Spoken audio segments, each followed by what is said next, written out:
Carol Kuhnert says she has the proof in the Catholic Church's own documents.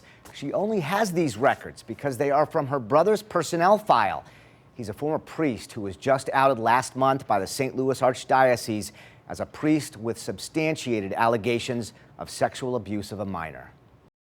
It just seemed like they were always talking about, oh, Norman, he's in the seminary, or he's going to be a priest. Norman Christian died in 2004. His sister Carol Kuhnert says he left behind a legacy of ruined lives the church would not acknowledge until just 2 weeks ago. The church wouldn't do anything with it.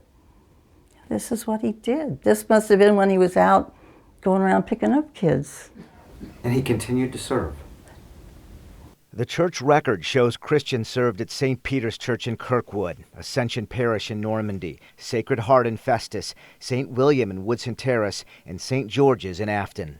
He took this boy to his room at the rectory, right there, on Higgy Road, St. George's Parish, and molested him.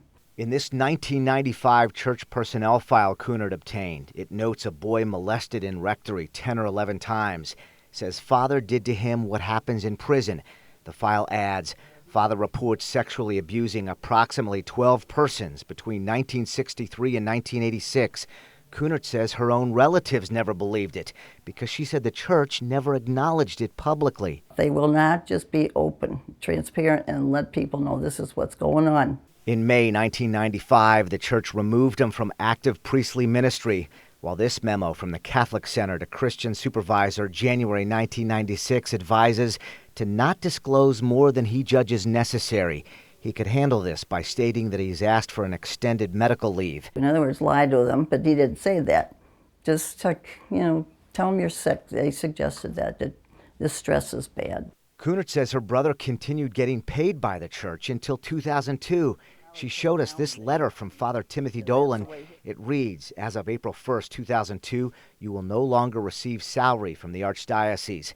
The money was important to her brother because Kuhnert found documents like this showing her brother paying off one of his victims, $450 a month to pay a $9,000 settlement. Kuhnert thought the victim needed more than money. She found him and offered to help him confront her brother. He said, I don't have the courage. He could not. He said, my legs wouldn't hold me up to do it. He said, I wish I could, but I couldn't. Kuhnert said her brother lived rent-free here at Regina Clary in Webster Groves until he died in 2004.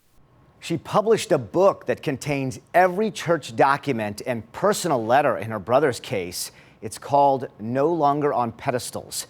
The new list of clergy with substantiated complaints is under a new approach. The church says to be more open, and as the list of names is titled, A Promise to Protect. You'll find this list of clergy and more on Kuhnert's book when you open up the Fox 2 app.